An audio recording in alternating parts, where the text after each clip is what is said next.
One Piece, and this is sort of like male, slightly kind of alt-right, but actually quite clever philosopher.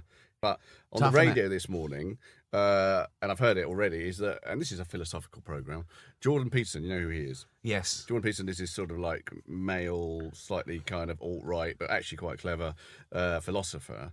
One of his big things is that happiness in itself is something which we've been kind of like bred in a modern consumerist culture to think is our right, and is something that we should aim. I was watching that we this should morning. aim for, but actually, why happiness?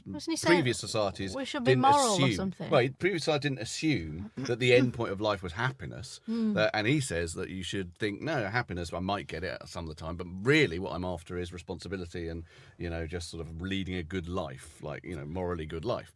And he has I don't know whether the morally good life, I'm not so sure about, but he's right. I think that everyone thinks now that they should be happy all the time, and that creates a lot of I think that is true, but I think it's with a caveat, because it should always be to live as fulfilled and lovely and wonderful a life as possible without hurting anyone else. I think that's the caveat, and it sort of sorts it out, because you don't want to not be happy. You don't want to do things that don't make you happy, and you don't want to do things that make you happy where the other people, everyone is suffering around you, because then it wouldn't be happy, because you'd feel that's guilty. true. So but I think the idea of pleasure as being like something that you should be in a state of pleasure all the time, virtually, and if you're not, something's really wrong. I think that creates a lot of unhappiness, because most people are not. But it comes from the philosophical question, what's the point of life? And the answer to that is there isn't a point in life. No. We're just here, it just happened. So if you want to have a point in life, you're in trouble. But you're here, so you might as well enjoy it. That's I think true. That's what I think it'd be quite pragmatic. Yeah. I don't think it has to be highfalutin or. That's true. And Jordan Peterson is a bit religious.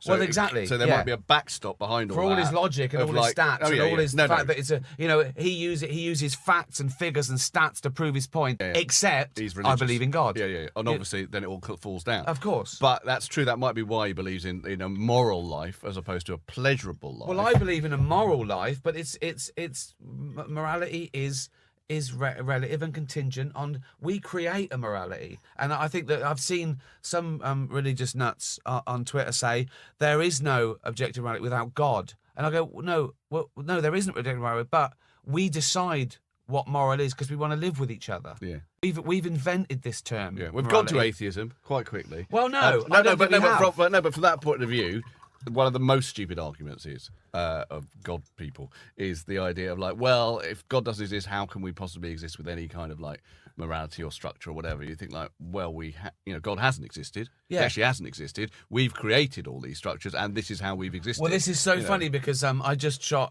my new series for Netflix, and Diane's in it, and she plays a woman who's fascinated with my character being an atheist, and she just keeps asking me questions. Oh, really? And one of the questions she asks is, if you're an atheist, right, why don't you just go around raping and murdering as much as you want? And I go, I do.